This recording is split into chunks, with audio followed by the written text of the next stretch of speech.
Hi YouTube, it's Joshua Miles and welcome back to my channel. Today's episode is going to be yet another solved case for my Curious Case series.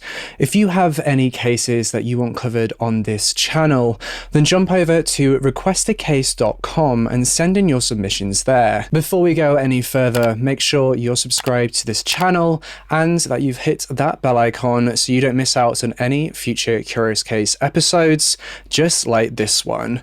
I also just quickly want to thank you all for your support recently. It's made quarantine feel a heck of a lot less lonely, so thank you. And with all that being said, let's delve right into this case.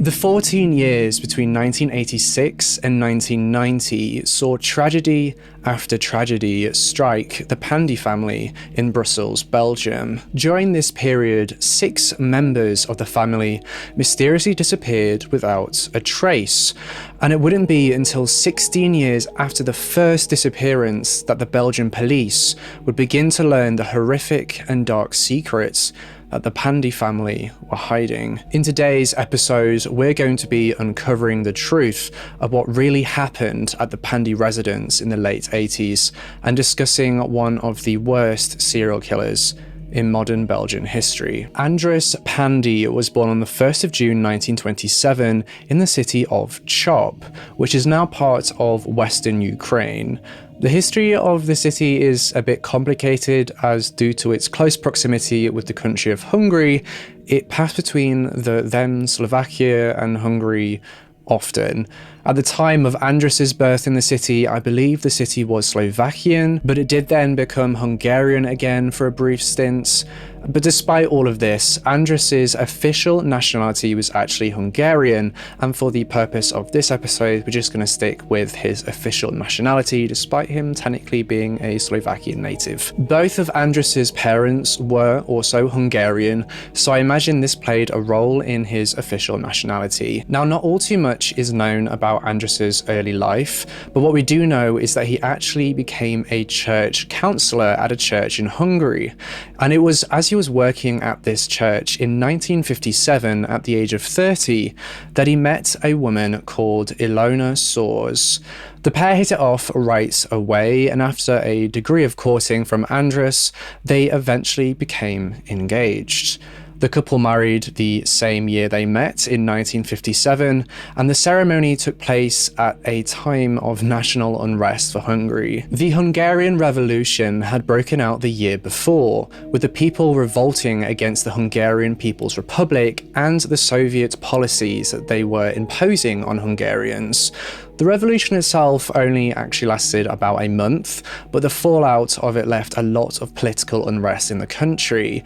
And as a result of this unrest and due to a Russian invasion, both Andries and his newlywed wife fled Hungary to the Flanders area of the city of Brussels in Belgium. Andries quickly found work in a part of Brussels that was popular with the Hungarian Protestants that had fled Hungary after the revolution. He continued his religious career and actually became a pastor for the local community, and that's pastor as in the religious pastor, not pastor as in the food pastor. I know I say it like it sounds the same in both, but it's pastor as in, you know, the religious pastor, not Tagliatelle. Andries also works as a religious teacher of sorts at the local Protestant church. In 1958, the couple brought their first child into the world, a daughter, who they named Agnes. They then had 2 more children together, both sons, in 1961 and then 1966, who were named Daniel and Zoltan. Everything seemed to be going well for the young family despite the uncertainty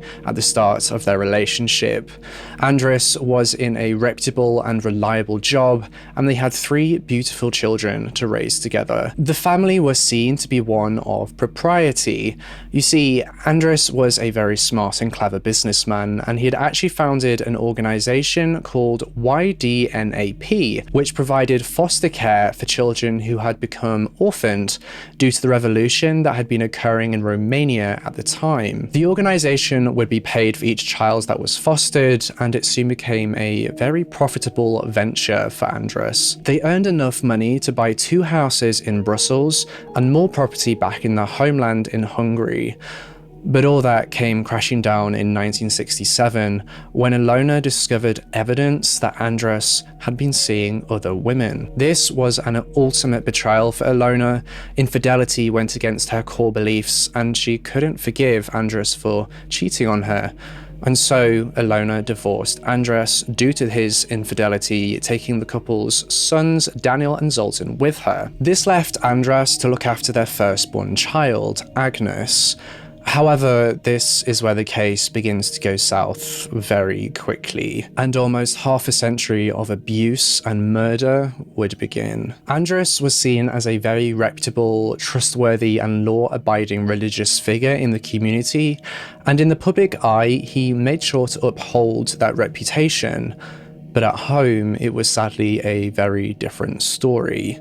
When Agnes turns 13 years of age, the father, who she loved and looked up to, turned into a monster from her worst nightmares.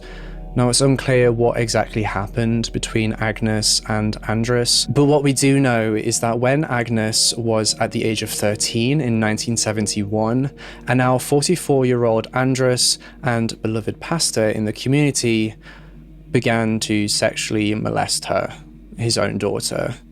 These pedophilic sexual acts would quickly morph from molestation to incestuous sexual intercourse.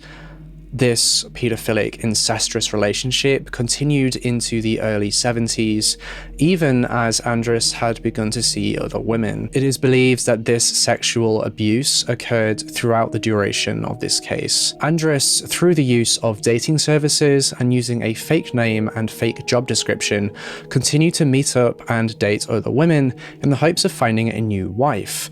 But his efforts were to no avail, and by the end of the 70s, Andrus frequently travelled to and from Hungary in the search for a new woman, and he did this by posting in the Lonely Heart columns of Hungarian newspapers. On one of his trips to Hungary, Andrus met a married woman called Edith Fintor, who had actually answered one of his dating advertisements in the local newspaper. Edith was a Hungarian national and actually had 3 children with her husband when Andrus had met her. But her marital status didn't stop Andrus from pursuing her, and it wasn't long before Andrus and Edith had travelled to Belgium with Edith's 3 children and had gotten married. It's unclear whether Edith had divorced her husband before her marriage with Andrus, but I presume that to have been the case. They had actually waited until Andrus and Ilona's divorce had gone through, and soon after, Andrus began to tell friends of Ilona that she had returned to Hungary with their children Daniel and Zoltan. But it would later emerge that they had never returned. We'll come back to this later in this episode. Andrus, now living with Edith and her 3 daughters, Tundi, who was 8 years old, Tamia, who was 15 years old, and Andrea, who was 7, continued his incestuous sexual relationship with his eldest daughter, Agnes. Andrus and Edith officially got married in 1979, and together they had 2 more children, a son and a daughter, who they named Andrus Jr. and Rika. By 1984, Andrus had begun to grow bored of his incestuous sexual relationship with his now 26-year-old daughter Agnes, and he moved on to his stepdaughter Tamia, who was now 20 years old. Though it wouldn't be long after Andrus had started raping Tamia that she fell pregnant with his child. Scared and with nowhere to turn to, Tamia confessed to her step-sibling Agnes what had happened, but Agnes didn't believe her at all. Agnes told Tamia that she was simply lying and that she had probably used a towel that Andrus had ejaculated onto to impregnate herself. Outraged at Tamia's claims, Andrus, who I believe had been told about Tamia's confessions by Agnes, actually sent Tamia to one of Andrus's other houses, a house where Agnes was now living alone. Tamir had been sent into a monster's lair. Once Tamir and Agnes were alone in what the authorities would later determine to be a fit of rage and jealousy, that Andres had moved onto Tamir, though I believe it was also at the command of her father Andres. Agnes took an iron bar, dragged Tamir into the basement, and then she repeatedly bludgeoned Tamir in an attempt to murder her and get rid of the problem. Fortunately, something startled Agnes during her vicious attack, which gave enough time for Tamir to escape. She had suffered very serious wounds, and concerned for the well-being of her unborn child, she rushed to a nearby hospital where she was hospitalized. When she was questioned by the authorities as to what had exactly happened to her, she told them that she had been abused, but for some reason the authorities refused to investigate it and dismissed her claims. Fortunately, Tamir's unborn baby had miraculously survived the attack, and she later gave birth to a son who she named Mark. But Tamir's mother Edith was very and understandably confused. Tamir hadn't been seeing anyone at the time she had become pregnant, and Tamir had refused to tell her who the father of her baby was. That was until 1986. Tamir finally confessed to her mother Edith who the true identity of her baby's father was: Andres Pándy, Edith's husband. And Edith didn't for 1 second doubt her eldest daughter's confession to her. She believed her completely, and she was not happy in the slightest. Soon after telling her mother this, Tamir fled Belgium, fearing for her and her baby's life, to Canada, where she stayed with relatives. She would later actually fly back to Hungary to start a new life, and fortunately she managed to escape the horrors that would unfold in the Pándy family. Edith confronted her husband about what Tamir had told her, and the arguments were very intense and ferocious.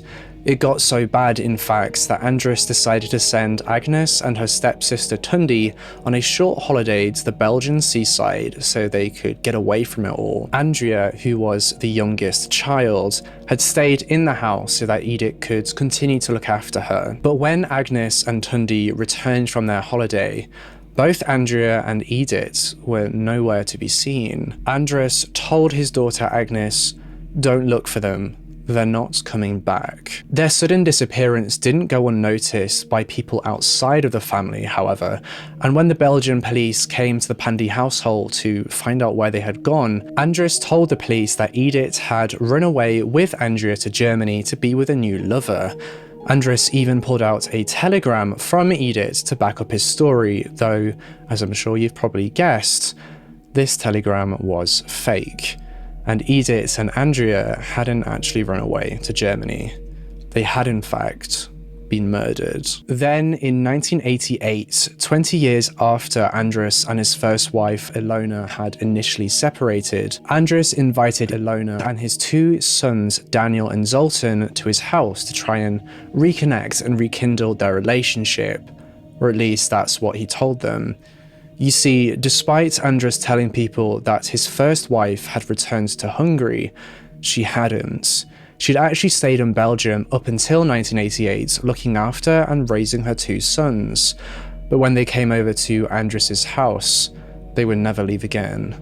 Andres and Agnes brutally murdered Ilona, Daniel, and Zoltan. From what I can understand, they shot them with a shotgun and then dismembered them, before placing their remains in bags and leaving them outside a local slaughterhouse. The slaughterhouse then incinerated the remains. More questions began to come Andres's way as to where exactly Ilona and their 2 sons had now gone, and he began to tell everyone that they had moved to France.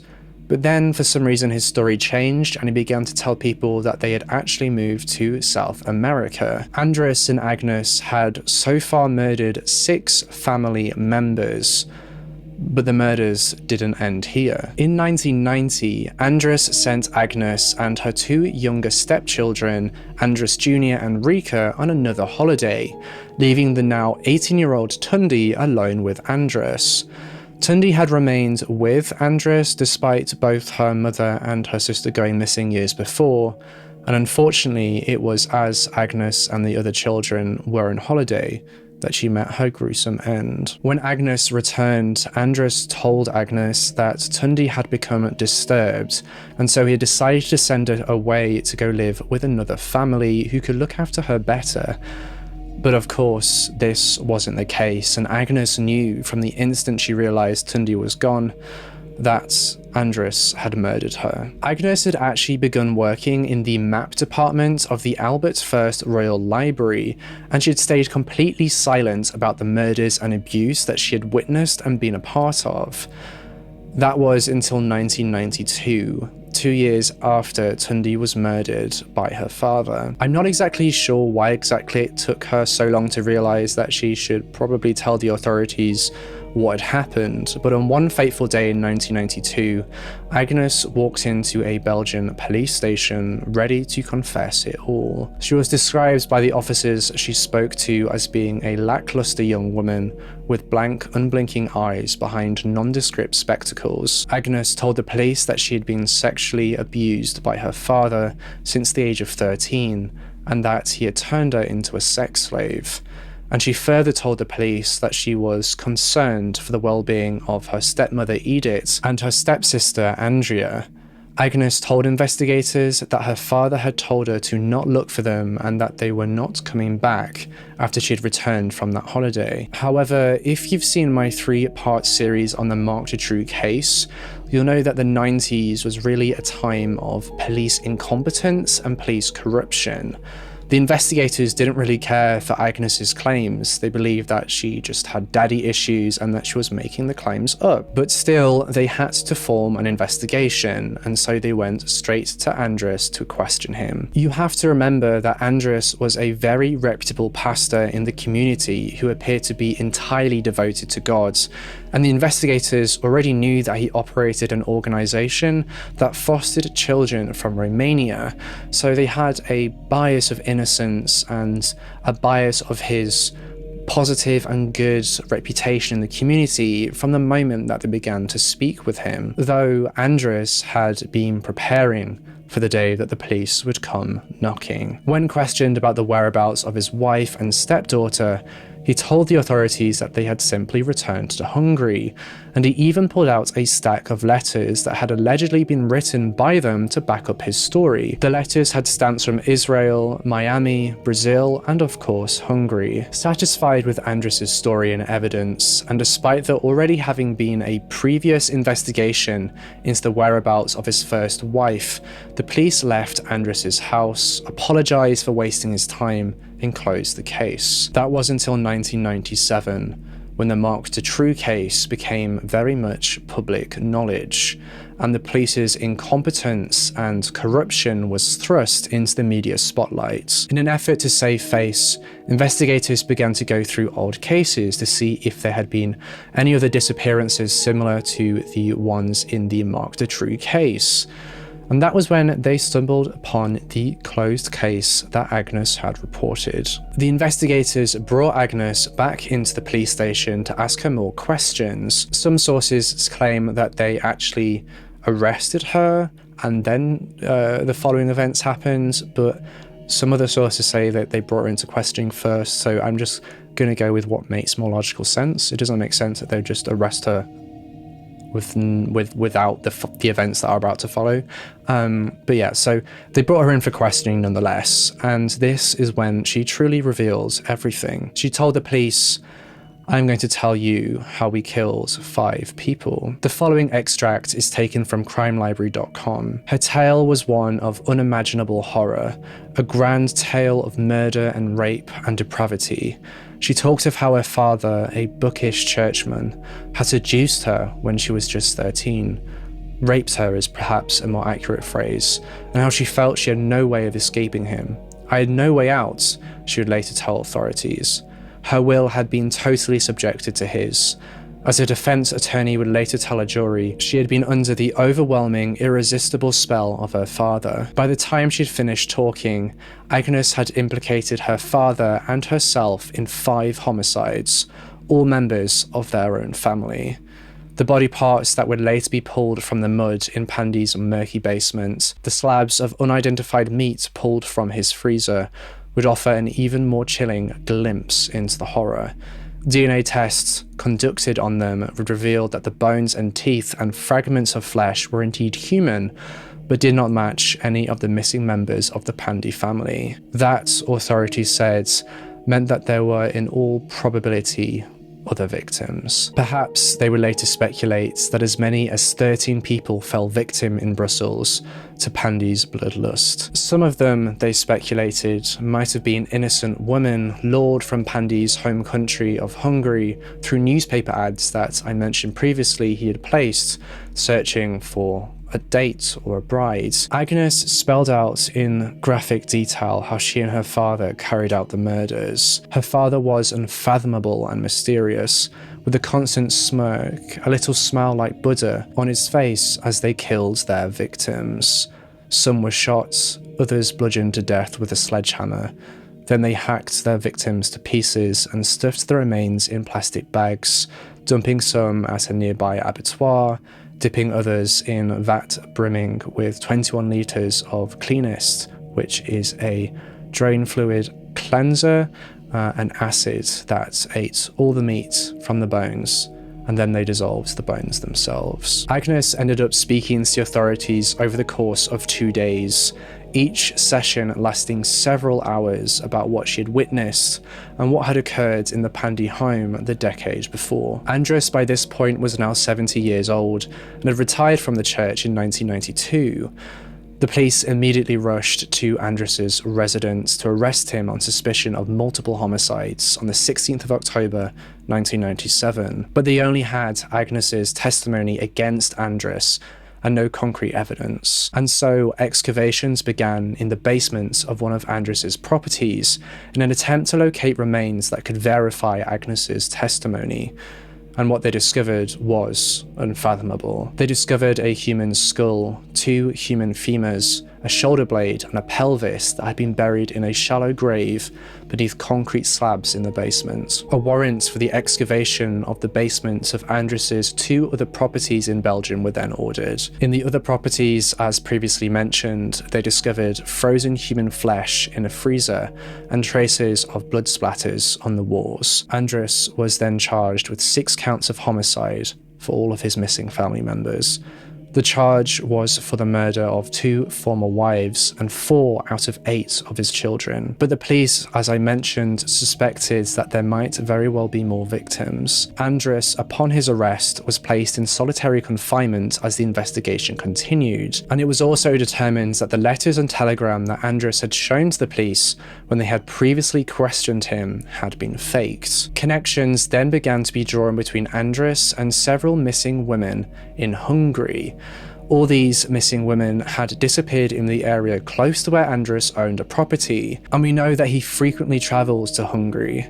Locals revealed to the authorities in Hungary that Andrés had a bit of a reputation for seducing local women and offering to take them to Brussels with him, and some of those women accepted his offer, only to never return. The Belgian and Hungarian police forces then joined their efforts in uncovering the truth. 2 sisters from the same town that Andrés owned property in Hungary came forward to the police with some very important information.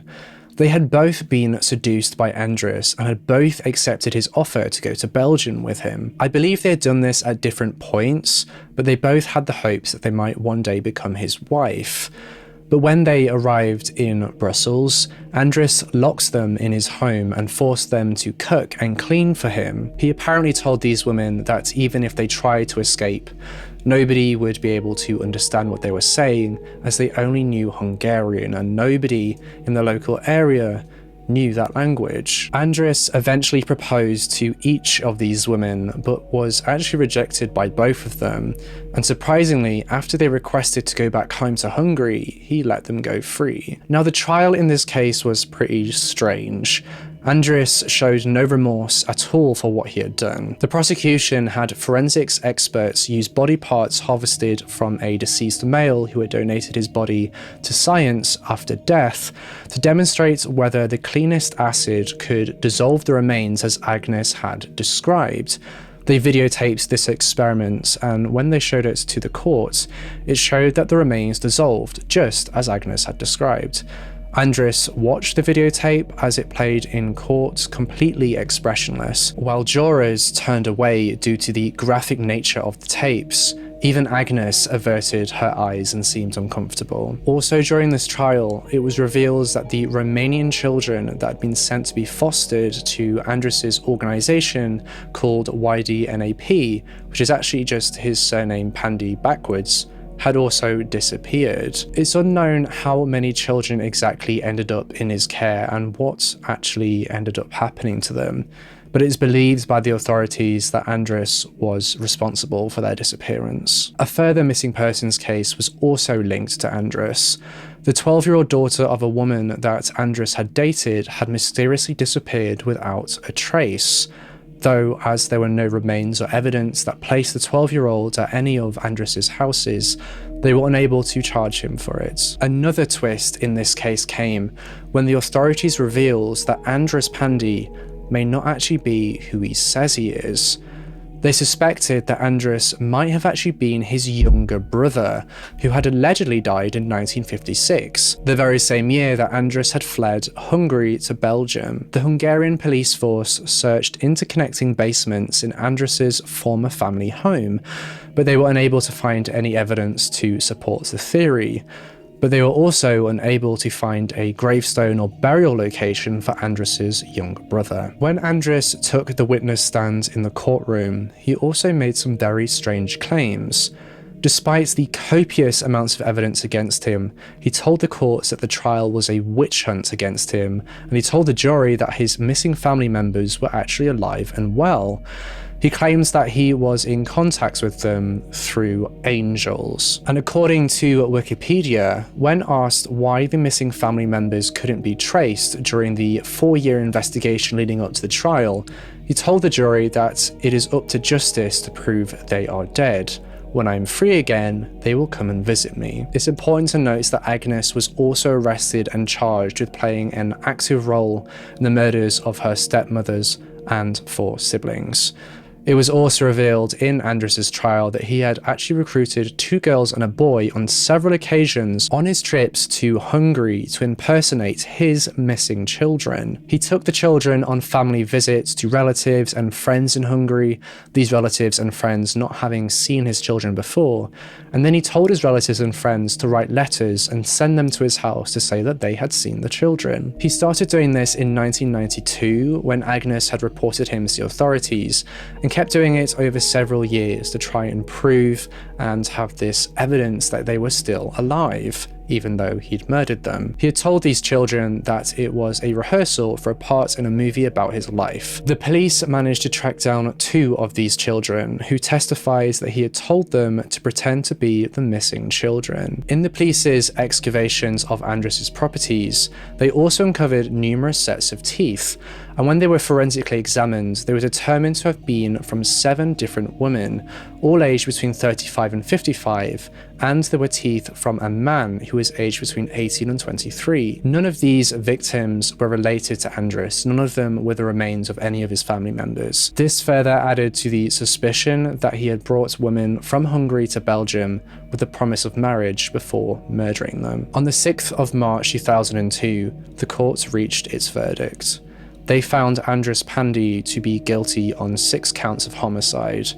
He was convicted for murdering 6 family members and dissolving their bodies in chemical drain cleaner, and was sentenced to life in prison. It's important to note that a Belgian life prison sentence isn't really a life sentence. Inmates who receive a life prison sentence and who have no previous convictions prior, or had a previous conviction that was less than 3 years, are actually eligible for parole after serving just 15 years, though of course the parole board has to accept an inmate's parole application, and if the parole board rejects an application, an inmate can reapply for parole continuously every year.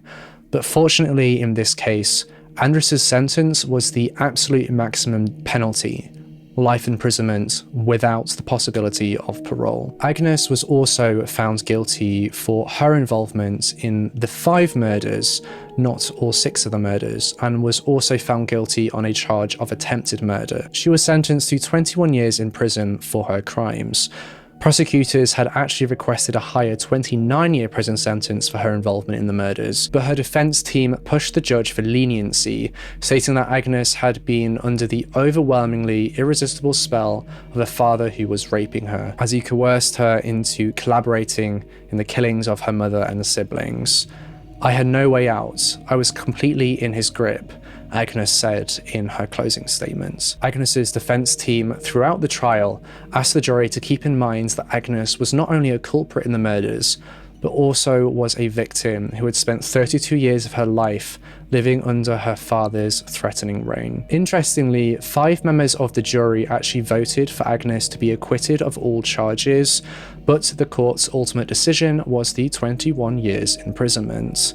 Agnes was 44 years old when she was sentenced in 2002 and will be 65 years old when she is released in 2023, which is 3 years from when I'm recording this episode. Andres was 74 years old when he was sent to prison and actually suffered from numerous health conditions, which saw him move to a prison that could provide better medical services for those conditions. When he turned 80 in the year 2007, the board at the prison he was an inmate at considered rehousing him in a retirement home, but I don't believe anything ever came of that. Regardless, on the 23rd of December 2013, Andres Pándy, one of Belgium's most brutal and horrific serial killers, kicked the bucket and died from natural causes. An easy way out for a man who was evil through and through. He was a man who preached love and the word of God, but he was truly engulfed by Satan. I hope the families and friends of the victims in this case have found some justice in the sentencing and Andres's death, though I imagine they would have hoped he rotted in prison for much, much longer for his crimes. His crimes were, in fact, eerily similar to the crimes of Marc Dutroux, but I couldn't distinguish whether there were, in fact, any links between them. If you haven't seen my 3-part series covering the Marc Dutroux case, then you can find a link to it in the iCards above, or just search Marc Dutroux Part 1 on YouTube and it will come up. The Marc Dutroux series was one that I was very nervous to discuss, and one that I kind of had to cut short a little bit because I began to get very paranoid about what I was talking about, especially considering the fact that many people have found and drawn links between Marc Dutroux and Jeffrey Epstein. And that's everything I have for you in today's case. Sound off in the comments section below with your thoughts on this case. It is a particularly difficult case to watch and learn about. Make sure you're subscribed to this channel and you've hit that bell icon so you can be notified every single time that I post a brand new Curious Case episode. Follow me over on my social media. My handles on Twitter and Instagram are both at itsjoshuamilesyt. My next Curious Case episode will be coming out on Sunday at 9 PM UK time, so stay tuned for that. Many of you have been asking actually about my makeup or skincare routine, so I'm debating making a video on that topic over on my second channel pretty soon. If that's something you're actually interested in seeing and actually want to see, you can find a link to subscribe to my second channel down in the description below. Let me know in the comments anything else you might want to see on the second channel, whether you want to see this makeup and skincare routine. And with all that being said, I'll see you in the next case.